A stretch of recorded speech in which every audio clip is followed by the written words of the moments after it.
Olá você, telespectadora, olá você, telespectador da TV Cultura. A partir de agora, Opinião Litoral, edição desta sexta-feira, 12 de abril. Participa comentando, analisando as notícias e situações com você, o advogado Roberto Mohamed, e a gente recebe com muito prazer hoje aqui o também advogado, professor do curso de Direito da FMU, César Romão, que o Mohamed vai apresentar melhor para você. Boa tarde, Mohamed. Boa tarde, Paulo. O César é um daqueles advogados, até pelo mestrado dele, que é em relações sociais, né, que não fica limitado à sua própria área de atuação, mas o que é uma qualidade que eu admiro nas pessoas é que ele dedica uma boa parte do tempo dele para um trabalho social, numa ONG, que é o que está trazendo o César aqui hoje, traz o César para a nossa cidade, que é uma ONG dedicada à inclusão social, inclusão de pessoas com deficiência. É um trabalho sempre muito bem-vindo e necessário e muito bonito. E é legal você ver que ainda existem profissionais que conseguem administrar o seu tempo para se dedicar aos outros e não só ao próprio sucesso profissional. César, seja bem-vindo ao programa. Fala um pouco para a gente desse seminário que a gente vai ter. Primeiro, fala sobre a ONG, como é que ela trabalha em São Paulo, e como é que vai ser esse seminário que a gente vai ter esse fim de semana aqui em Santos.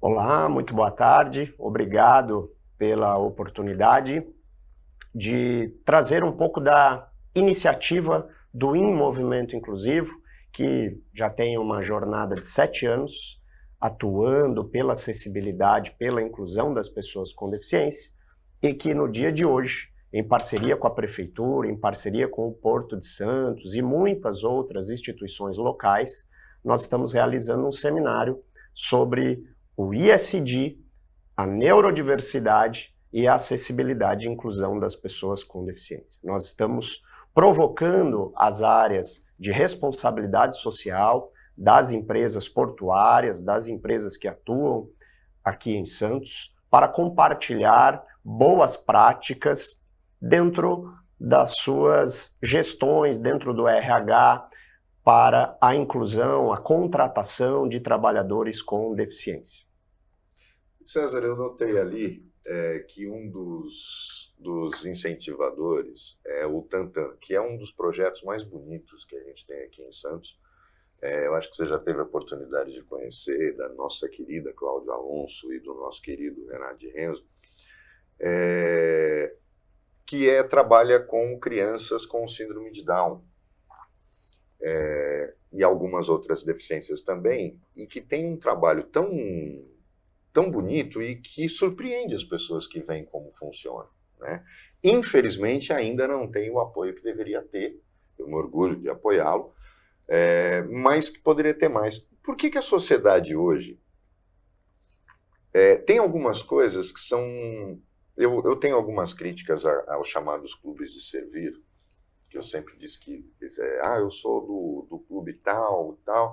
Na verdade, é um clube de servir onde os únicos que servem são os garçons, né? Porque todo mundo só faz alguma coisa se tiver muita publicidade, e são aquelas instituições que fazem evento que arrecada 50 mil, mas tem 45 mil de custo, dá 5 mil para a entidade da qual ele fez. Como é que é financiado um instituto como esse que trabalha com o desenvolvimento? Porque eu acho que o principal do IN é justamente que ele não está...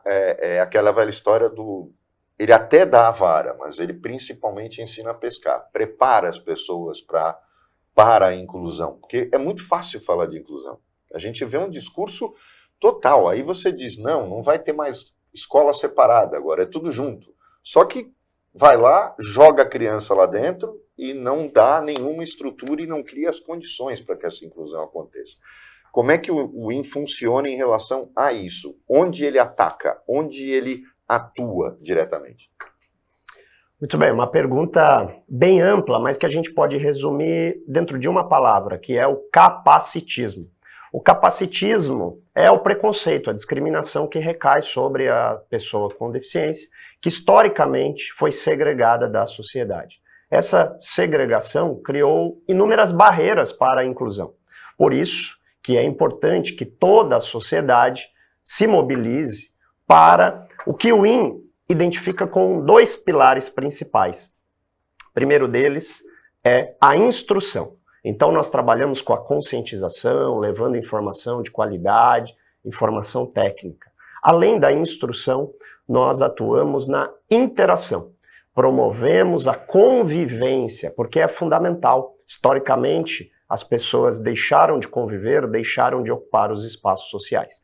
E como você bem comentou, Mohamed, o Tantan, um projeto conhecido aqui na cidade, que quando iniciamos a preparação desse seminário, que tem um foco para a liderança, para as empresas, vimos a relevância desse projeto social e buscamos dentre os apoiadores, buscamos dentre os parceiros e tivemos o apoio tanto do Porto de Santos, quanto da Prefeitura e do Instituto Brasileiro de Infraestrutura, para contratação, valorizando o trabalho artístico do Tantan. E eles vão fazer uma apresentação do coral na abertura do evento. E como que nós financiamos esse trabalho? O trabalho ele é sempre colaborativo. O InMovimento, inclusive, ele é uma ONG, não tem repasse de verba pública, governamental, nós atuamos com a colaboração intelectual ou com incentivo financeiro daqueles que se engajam nos projetos em 3 iniciativas. O InSchool, para a educação inclusiva, como você bem comentou, a importância de não se largar as crianças nas escolas sem o devido apoio, sem as adaptações razoáveis para a inclusão. O InCompany, que atua na responsabilidade social e na empregabilidade das pessoas com deficiência, e o InLaw, que vai lidar com os direitos da pessoa com deficiência. Nós temos um grupo de estudo lá na Faculdade de Direito que desenvolve pesquisas nessa área. Agora, César, o seminário fala de acessibilidade e também de neurodiversidade. Como é que vocês dividiram esses 2 assuntos, ou integraram os 2? Nós vamos trabalhar com 2 painéis no seminário de hoje, mas o pano de fundo é a barreira atitudinal. Nós vamos trabalhar com a acessibilidade atitudinal, porque dentro da neurodiversidade, especialmente com foco no transtorno do espectro do autismo, mas podemos encaixar também outras deficiências intelectuais, como síndrome de Down, não é a barreira arquitetônica, não é a barreira comunicacional a que impede a plena participação. Obviamente que quanto menos barreiras tivermos, melhor. Porém, é a barreira atitudinal o nosso principal desafio. E aí precisamos rever conceitos, precisamos atuar para mudar práticas excludentes. Você falou também que em sala de aula, a sala de aula para a inclusão, ela precisa de adaptação e precisa também de profissionais habilitados para isso, né? Não é o cenário que a gente vê hoje, é? Infelizmente não. A política de educação inclusiva ela tem avançado, estamos aí desde a Convenção de Salamanca de 94, já há 30 anos com um novo paradigma, a Convenção Internacional de Direitos da Pessoa com Deficiência, que foi incorporada no ordenamento jurídico brasileiro com status de emenda à Constituição. Então nós estamos falando de acessibilidade como uma garantia constitucional, do mesmo jeito que a liberdade, a intimidade e outras garantias. Porém, até que haja uma mobilização para a desconstrução desse capacitismo, nós precisamos de tempo, de investimento e ainda há uma baixa adesão profissional, qualificação para atuar na ponta, na educação inclusiva. Então, César, e aí vem uma coisa que você tocou na questão do espectro autista. Eu ouvi isso de um neurologista que eu gosto muito, admiro o trabalho dele, mas foi uma coisa que me marcou pelo conservadorismo da posição. Quando ele fez um comentário irônico, ele falou, agora todo mundo é autista. Quando, na verdade, não é que o número de autistas aumentou, houve um salto no diagnóstico, a forma do diagnóstico mudou, e aí apareceu um monte de gente que não sabia o que tinha, que considerava-se distraído, que se considerava esquisito e outras coisas mais. Era o nerd. E aí a gente começa a ter um salto no diagnóstico. E a instituição de um método novo, que inclusive minha mulher trabalha com isso, e a gente conversa muito sobre isso, e Santos é talvez a única cidade que oferece esse tipo de tratamento de forma gratuita, na sua rede de apoio. Mas as cidades em volta não têm essa estrutura. E é muito difícil que um sistema público de saúde consiga, de uma hora para outra, se adaptar a isso, porque faltam até profissionais. Aí é quando a gente começa a notar que no Brasil se fala assim, você vai fazer o quê? Fono, você vai fazer fisioterapia, mas tem muita gente no mercado. Mas quando você vai buscar o profissional adequado para esse tipo de trabalho, você não tem. Porque a gente está colocando um monte de gente com diploma na rua e não forma realmente essas pessoas. Você nota hoje um interesse, você é professor na FMU, você fez mestrado na PUC, eu tenho uma proximidade tanto da minha pós quanto do mestrado no Mackenzie. Você nota nas instituições de ensino superior hoje uma preocupação em mudar de rumo, ou elas continuam esperando provocação e não tomam a iniciativa? O papel da instituição de ensino superior é fundamental para essa transformação. Os dados do INEP têm demonstrado uma elevação de matrícula de alunos com deficiência. E aí, consequentemente, a instituição ela acaba tendo que se adaptar a um novo modelo. E essa interação, essa convivência vai despertar na comunidade acadêmica também novos interesses. E aí nós vemos um fenômeno muito interessante porque tem sido ofertado a especialização nos diversos segmentos dentro da inclusão, muito por esse movimento que é um efeito da educação inclusiva. Por isso não podemos permitir o retrocesso para instituições especiais, porque se nós partirmos da ideia de que lá na instituição, lá na escola especial, será o lugar de melhor tratamento, onde os alunos receberão um suporte especializado, nós continuaremos com poucos profissionais e segregando. A partir do momento que nós admitimos na educação, nas escolas, a convivência em diversidade, os profissionais que estão nas escolas regulares vão ter que buscar capacitação para lidar com aquele aluno com deficiência ou aquele aluno dentro do transtorno do espectro autista. Que sim, passa por uma reformulação e uma ampliação do diagnóstico, porque antes não se tinha informação, não se tinha o conhecimento e havia uma subnotificação. Hoje estamos ampliando e parece que há um aumento de pessoas com autismo, mas na verdade é um aumento da identificação, de diagnóstico de pessoas que já estavam dentro do espectro. O Opinião Litoral volta depois do intervalo, que é bem rapidinho, fica aí com a gente.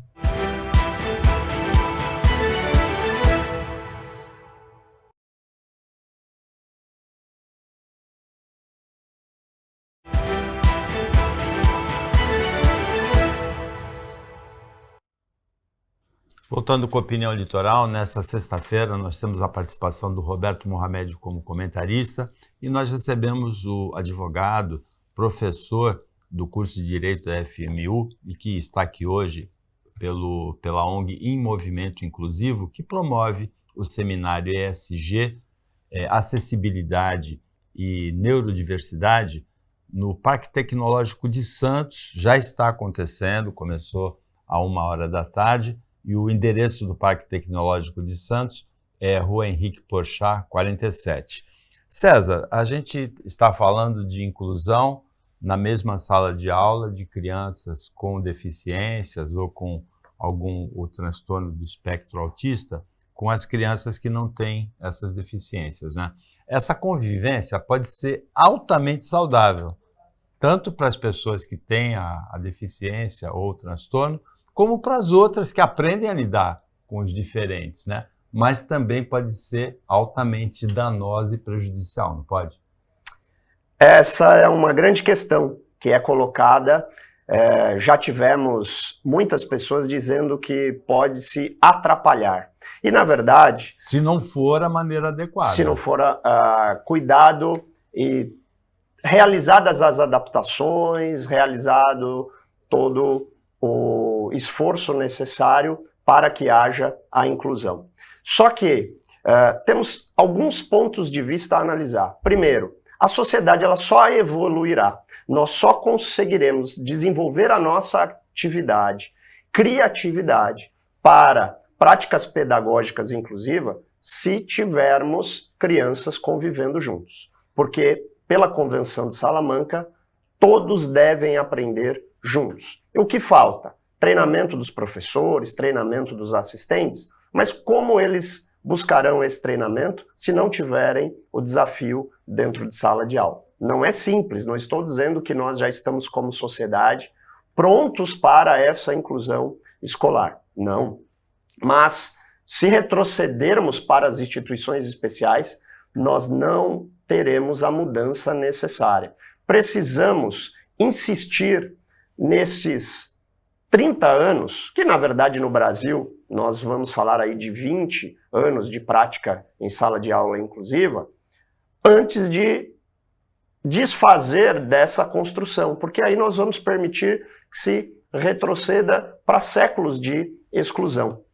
Então, insistindo nessa inclusão, nós teremos efeitos positivos, especialmente porque as crianças não têm preconceitos. Os preconceitos eles são transmitidos pelos adultos para as crianças. E se a criança tiver naquele ambiente uma melhor interação, serão adultos diferentes e assim colheremos os frutos da inclusão.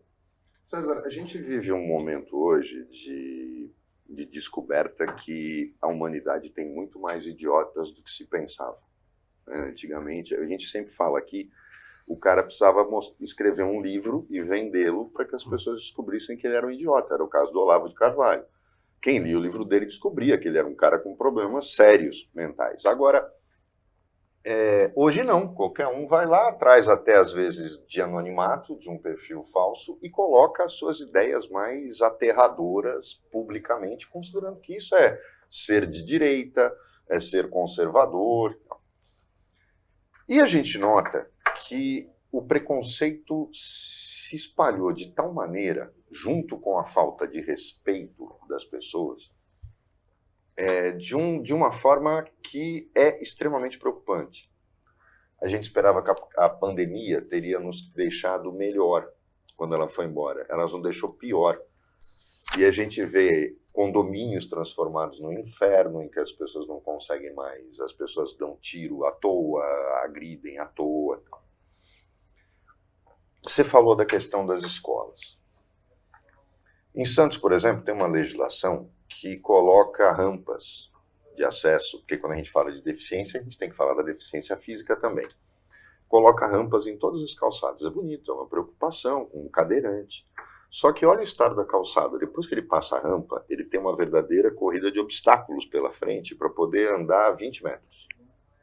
Então não adianta você cumprir ou criar uma lei hipócrita que cria a rampa e a calçada não obriga ninguém a arrumar e a padronizar. O poder público tem muito essa mania.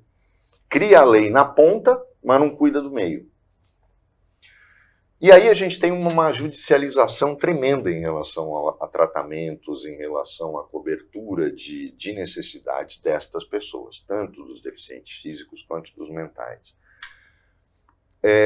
Você acha que já passou da hora, e a gente está há 1 ano e pouco de um governo que se diz preocupado com isso, né, sucedendo um que não tinha a menor preocupação, só a mulher dele que se preocupava, e só com surdo.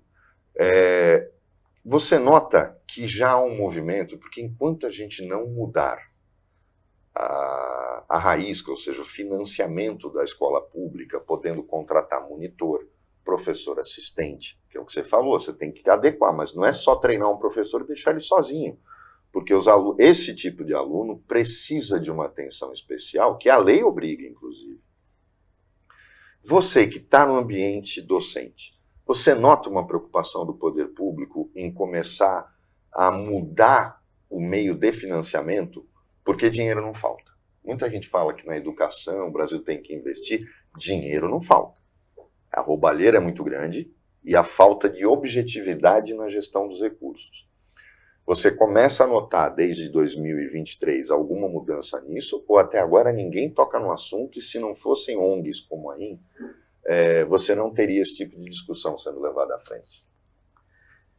Sim, a atual gestão ela tem se demonstrada preocupante e atuou no final do ano passado, novembro, saiu um novo decreto, uma nova política pública, que é o Viver Sem Limites, específica para pessoas com deficiência, mas até que haja efetiva regulamentação e o impacto para que a verba chegue nas escolas públicas, sabemos que isso demora.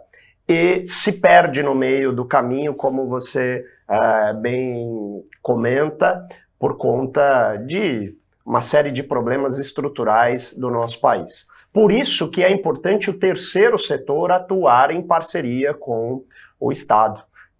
Hoje, da forma como está, se não houver o trabalho de ONGs engajadas, sérias, comprometidas com a inclusão, ela não vai acontecer. Mas não basta só o terceiro setor. A participação das empresas também é de extrema importância, porque após o percurso escolar, essa pessoa ela precisa ir para o mercado de trabalho. Ela não pode ficar excluída às custas da família. E aqui nós temos um grande problema, porque enquanto a pessoa está com a responsabilidade da escola, ela está recebendo o apoio. E depois, quando conclui o percurso escolar, se as empresas não abrirem as suas portas para a contratação, nós não teremos a efetiva inclusão.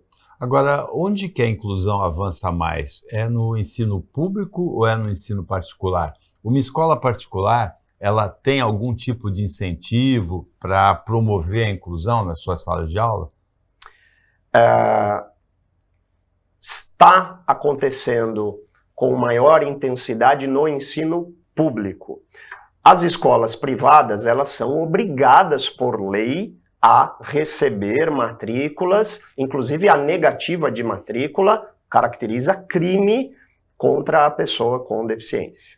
Só que, diante de problemas socioeconômicos, as famílias investirem na educação, no ensino privado, sabendo que ele terá grandes dificuldades e desafios e que, por vezes, a escola não está preparada, acaba a família optando pela matrícula no ensino público, onde, por lei, deve-se fornecer toda a estrutura. Então, a gente percebe um melhor preparo por conta de um volume maior no ensino público. Mas instituições privadas têm sido provocadas e, vou falar de um exemplo pessoal, minha filha, Maria Eduarda, com trissomia 21, síndrome de Down, tem 11 anos, está numa escola privada, porque nós entendemos que ela precisa, apesar dos desafios, passar também e proporcionar para que as instituições onde ela estude se tenham os meios necessários para a inclusão. Agora, você manifestou a preocupação com a inserção da pessoa que tem o transtorno ou a deficiência depois da fase da educação no mercado de trabalho e na sociedade. Há várias empresas que têm uma política de contratação de pessoas com deficiências ou de pessoas com transtornos. Você acha que precisa ampliar muito isso ainda ou já existe essa consciência entre os empresários? Certamente precisamos ampliar.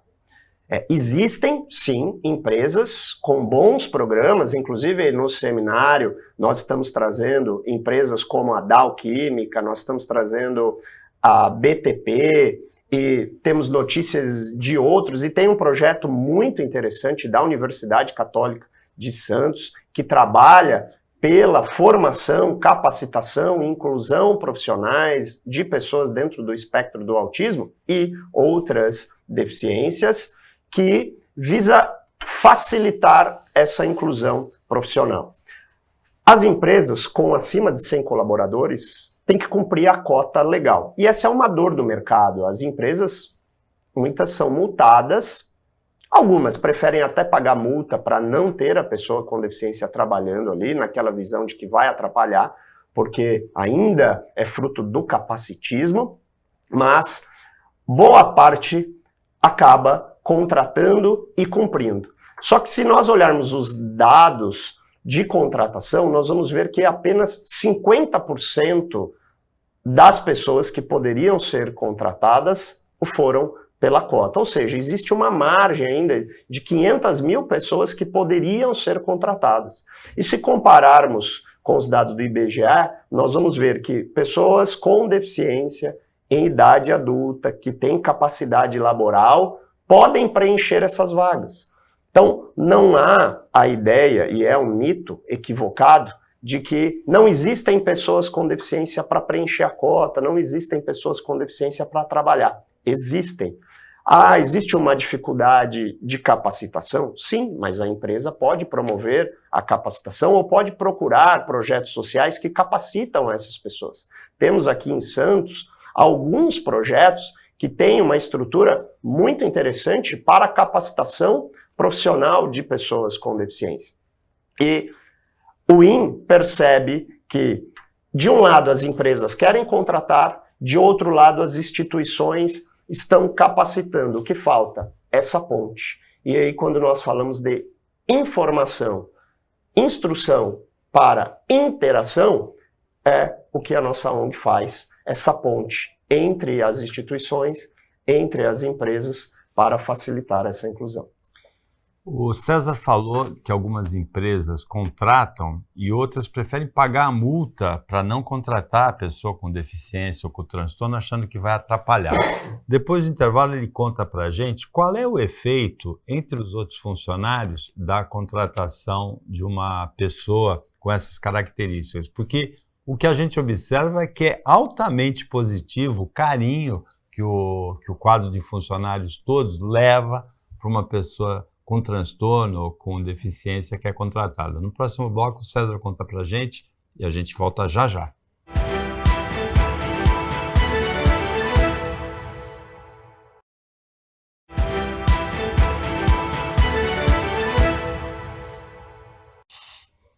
Voltando com a Opinião Litoral, agora é o último bloco. Participa como comentarista o Roberto Mohamed. A gente recebe com muito prazer o professor da FMU, advogado César Romão, que hoje participa do seminário ESG, Acessibilidade e Neurodiversidade em Santos, no Parque Tecnológico, na rua Henrique Porchat, 47. O seminário já está acontecendo, começou à 1h.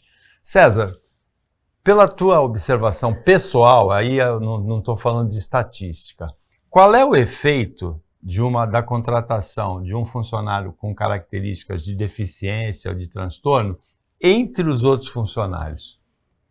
Pessoalmente, eu posso afirmar que há um ganha-ganha na inclusão. Mas eu vou me referir aqui a 2 estudos de consultorias internacionais, a Accenture e a McKinsey, que mapearam, dentro dos indicadores corporativos, quais são os ganhos de inclusão de pessoas com deficiência. E aqui é importante a gente destacar que esses 2 estudos a que eu me refiro, eles fizeram esse recorte, porque existem muitos outros estudos trazendo os impactos positivos da diversidade. Liderança feminina, questões étnico-raciais e outros grupos que foram historicamente excluídos. Mas quando nós olhamos para esses estudos da pessoa com deficiência, nós vamos identificar, primeiro, ganho de eficiência e saúde organizacional. O ambiente fica mais humanizado, fica mais respeitoso, e trazendo aquela ideia que o Mohamed já colocou para nós, de que as pessoas elas se tornaram intolerantes, né? E a pandemia acentuou isso, a sociedade da informação também, as pessoas vão nas redes sociais e colocam sua opinião, e demonstrando o quão capacitistas elas são. Mas quando nós vemos na convivência, num ambiente acompanhado, regulado, com treinamento para todos os colaboradores, há um ganho Há um ganho também, obviamente, para a pessoa. Por quê? Porque a pessoa que estava em casa, inútil, numa sociedade que vive de capital e trabalho, essa é a base estrutural da nossa sociedade, se dá uma oportunidade de emprego, ela vai se desenvolver. Além disso, a família ganha. Então, o estudo mede também o impacto, porque normalmente esse é um dado muito triste, porque a partir do momento da falta de política pública, normalmente a mãe ou algum ente da família vai ter que deixar o mercado de trabalho, vai ter que deixar a sua vida para cuidar dessa pessoa que está ali dentro de casa sem ter oportunidades sociais. Também nós temos uma experiência humanizada do consumidor. Especialmente no varejo, a gente vê que há um investimento em atendimento por pessoas com deficiência e isso traz uma experiência diferente para aquele cliente que está na loja. E por fim, foi medido que há um ganho financeiro. Então, há resultado melhor de empresas que têm esse ambiente inclusivo, isso está mapeado. Mohamed, tem um conceito que é evangélico, né, de que o que a mão esquerda faz, a mão direita não deve saber. E a grande maioria das empresas que tem essa política não faz propaganda dessa política. Você, como consumidor, sente uma simpatia natural por uma empresa que tem esse tipo de política? Você acha que isso deveria ser divulgado por nós dos meios de comunicação e não pela mão esquerda dizendo para a direita? Eu vou responder de duas formas. Uma, inclusive, não é uma comparação, mas também tem a ver porque são é um grupo que é objeto de preconceito e judiado nesse país. Eu tenho há 7 anos uma transexual no meu escritório, que acaba de se formar em Direito e passar de primeira na OAB, que é querida por todos, e que causa reações sempre positivas. Ela trabalha no meu escritório de São Paulo, quando as pessoas chegam lá, pela forma como trata, como trabalha, e é sempre muito positivo. É positivo em relação aos clientes e para o ambiente de trabalho. A gente fica se perguntando, por exemplo, numa empresa de telemarketing, onde você tem aquele batalhão de pessoas sentadas em mesas, todos podiam ser cadeirantes, porque ele fica sentado numa estação de trabalho. Bastaria a empresa estar num prédio que houvesse acessibilidade para eles. É um empregador natural de pessoas com deficiência. O serviço de atendimento que hoje é normal entre as empresas no WhatsApp e por e-mail pode ser feito por uma pessoa surda, porque ela só trabalha digitando. Quer dizer, existe a condição de determinadas empresas abraçarem isso como regra, porque o trabalho delas é o ideal para que você traga essas pessoas. Não é a única coisa que elas podem fazer, mas é o início, a entrada no mercado de trabalho. E você não nota esse tipo de coisa. Você nota que falta às vezes, e aí eu acho que o papel do poder público, embora a gente tenha ONGs fazendo isso, e é positivo, porque elas são mais rápidas para agir. O poder público é engessado por conta de lei de licitação e uma série de coisas. Mas o poder público precisa fazer o canal, precisa fazer o elo. Eu tenho que juntar os dois lados e dizer, olha, eu tenho aqui na sua cidade 1.500 cadeirantes e você trabalha com telemarketing e tem 800 vagas. Eu, poder público, vou fazer o seguinte, eu vou te dar um desconto progressivo no ISS ou no IPTU a cada 50 que você empregar. Falta um pouco isso também, e aí você tem a omissão de legislativo, porque sabe o que a gente nota, César? Você acabou de falar o caso da tua filha. O ex-prefeito de Santos também, ele sempre se preocupou, ele sempre foi um grande apoiador do Tantan, mas no momento que ele teve uma filha com deficiência, aí ele, um filho, aí ele começou a abraçar muito mais a causa. A gente tem que, infelizmente, o ser humano precisa sentir na pele para ele notar que aquilo existe e que, por mais que ele observasse e fosse simpático, ele precisa sentir na pele. E a gente sente uma coisa, e é sobre isso que eu queria...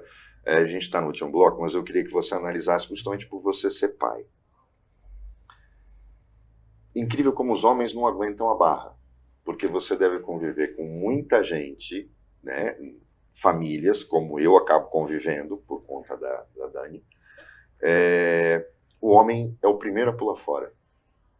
Por que você, como pai, trabalhando na IN, como advogado, professor, por que a gente... Porque a gente tem que fazer um meia-culpa e tentar entender isso. Por que o homem, na estrutura familiar, é o primeiro a cair fora, ou se desesperar, ou não aguentar toda a responsabilidade que vem com um filho que seja portador de necessidades especiais ou tenha deficiências cognitivas? Tem uma informação interessante aí, né, de que em cada 10 casais com filhos com algum tipo de deficiência, 7 o marido sai fora. São estatísticas tristes, pesadas, que demonstra o egoísmo. Né? A partir do momento que vem uma paternidade ou maternidade atípica, e é uma oportunidade para a gente abrir os olhos, eu, como advogado, professor, atuante com direitos humanos, eu só fui estudar a fundo sobre acessibilidade, sobre os direitos da pessoa com deficiência, especialmente a inclusão profissional, que é a área que eu mais me dedico para essa transformação almejada, só com o nascimento da Maria Eduarda é que eu fui atuar e compreender. Mas muitos pais, sim, abandonam a família. Por falta de estrutura, um desafio maior, nós temos que, sim, nos empenhar, ter mais energia para cumprir todos os compromissos.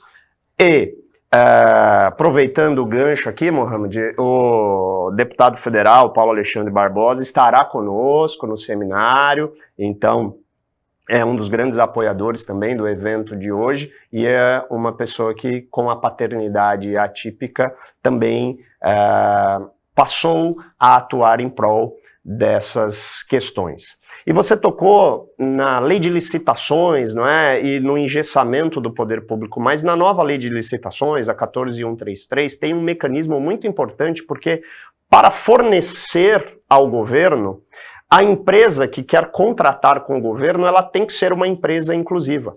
A própria lei traz essa ferramenta. Falta ainda visibilidade, falta ainda política pública para que nos editais, nas licitações, se faça a devida fiscalização, se a empresa tem colaboradores com deficiência. Por que eu comentei isso? Porque leis existem. Agora cabe a nós fazer cumprir essas leis e transformar a nossa sociedade. César Romão, obrigado pela participação aqui no Opinião Litoral, nesta sexta-feira. Boa sorte aí no seminário e boa sorte na continuidade da carreira.